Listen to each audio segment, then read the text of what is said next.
What's up, YouTube? This is Too Raw for TV.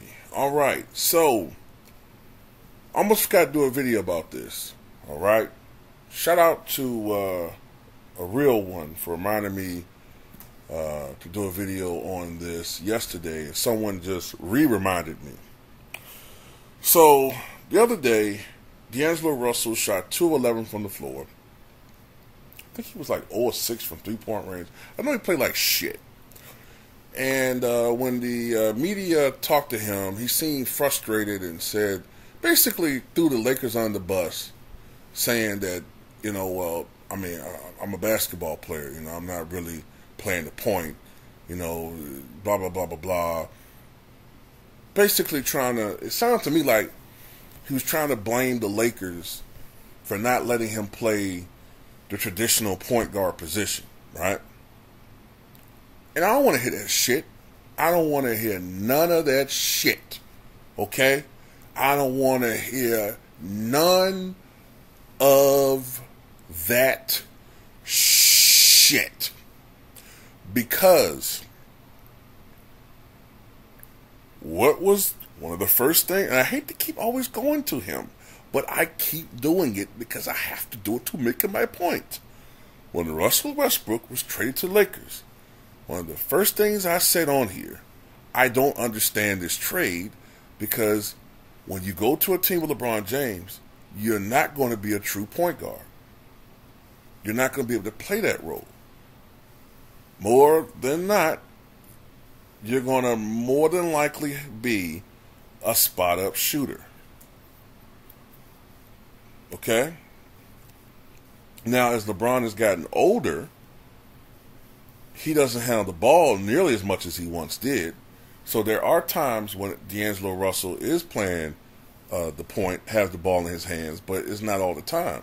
But you knew this when you got to the Lakers. And when he first got there and he was balling and everybody was like, oh, man, yeah, this is what we want now. We got a super team. Then he got hurt a couple times,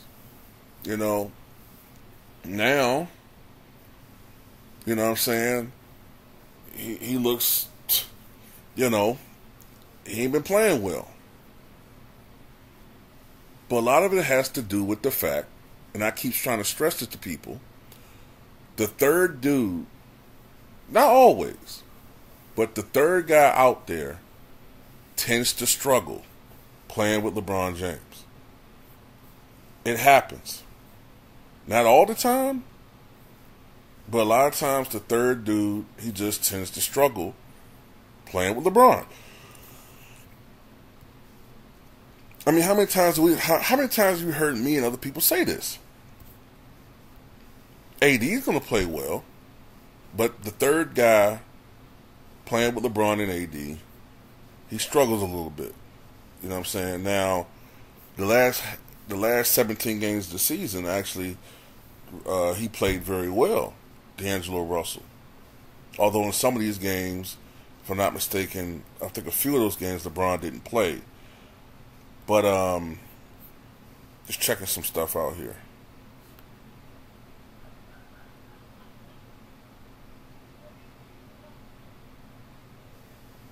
Yeah, for the most part, D'Angelo Russell did play well going down the stretch of the season. He did have a lot of turnovers down the stretch of the season, though, but he played well. But unfortunately, when you look at D'Angelo Russell in the playoffs, he's a no-show.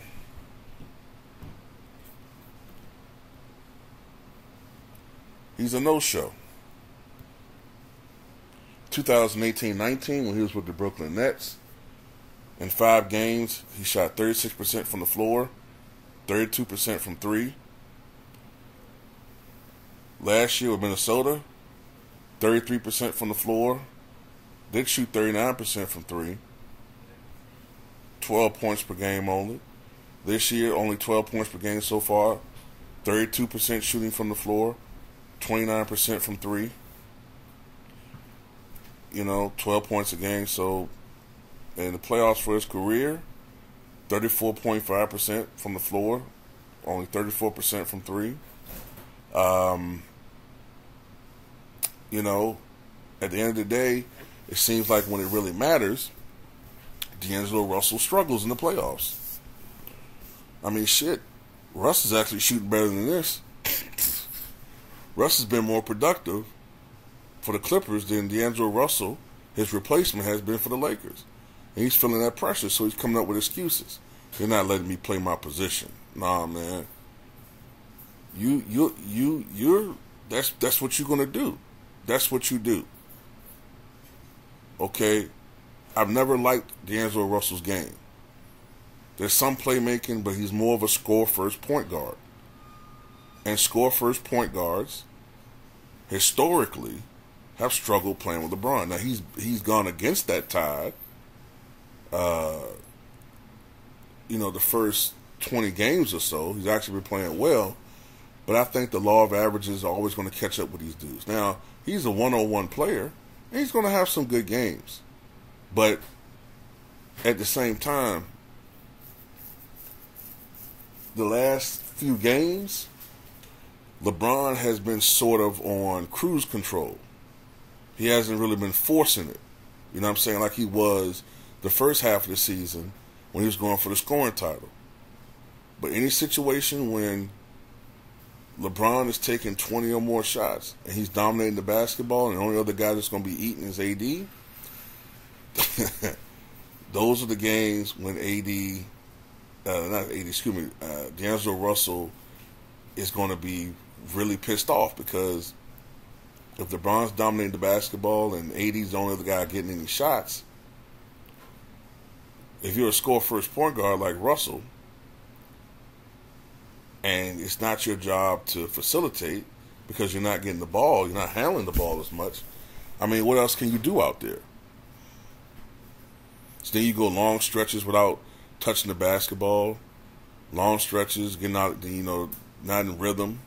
Then the fourth quarter, if the game's close, so they're behind, then all of a sudden a certain dude from Akron that's been shooting the whole game, now he passes to you.